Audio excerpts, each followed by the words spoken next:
Coming up on a minute and a half left. Schroeder rushes down the lane. Layup shot. No good. 8 in the red. No good. 8 in the... Let's talk about the Dennis Schroeder missed layup and LeBron James antics afterwards for a moment, because the LeBron James lovers, basically, if you can provide an excuse of any kind, then LeBron James is off the hook. I mean, that's the society that we live in now. All you need is an excuse, you know? You don't need to be better. You don't need to rise above the occasion. You don't need to be inspirational. You just need an excuse, and then it's okay to be a loser piece of shit. Yeah, he missed the layup. That sucks. Do you know how many times LeBron James blows layups? How many times he blows open shots? Do you know how many blown passes he has? Do you know how many times he misses the winning shot only to get bailed out by a rebound that goes into a teammate's hands? Thank God for the team instead of his hands. I wasn't even sure which play they were talking about when I saw he gives up, because he looked like he'd given up the whole game. And this isn't new. This isn't strange behavior for LeBron James. It's what we've come to expect from LeBron James. And yet in this society, we continue to crown him. He's still the best player on the planet. I wouldn't pick someone who acts like that on a playground to be on my team in a million years. Look at him. Just... what adult does that, much less a professional athlete?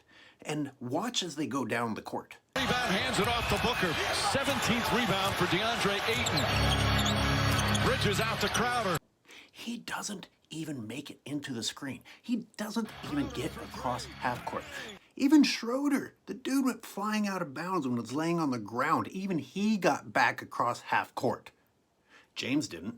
And it sure as hell wasn't because he was helping up his teammate off the ground, because his arms were hanging at his side like a crybaby bitch instead of carrying his team like he proclaimed he would. I'm glad your shoulders aren't carrying me. I wonder if his 0 blocks and his 0 steals has anything to do with his crybaby disappearing defense.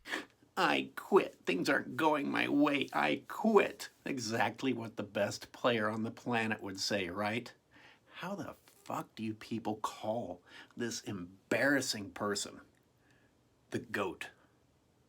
He's not in the top fucking 20. Did you see his defense throughout the game and throughout other games? He plays when he wants to play, and he never has the toughest defensive assignment. That's why he recruits all these incredible all-stars from other teams to carry the burden for him. How does someone who acts like that get to be crowned as king in society? This guy flops. You know, if you don't have what it takes, and if you're small, and if you need to find a way to survive, maybe you could pull out a flop every now and then. It's not, you know, very respectable, but, you know, if you're desperate. But this is a 265-pound dude who gets every call in the league, and he still resorts to flopping often. And he doesn't just flop. He lays there like he's dying. Like he's dying. How? How does anyone respect that dude? How did we reach this point? You know why? Because the league is so desperate to have a Michael Jordan replacement that no one will say anything. No one will actually call him out for what he is. And our robotic, mindless society just goes with whatever the analysts say, whatever the scared little bitch-ass announcers say. Any excuse they make for LeBron James, we're like, oh, okay.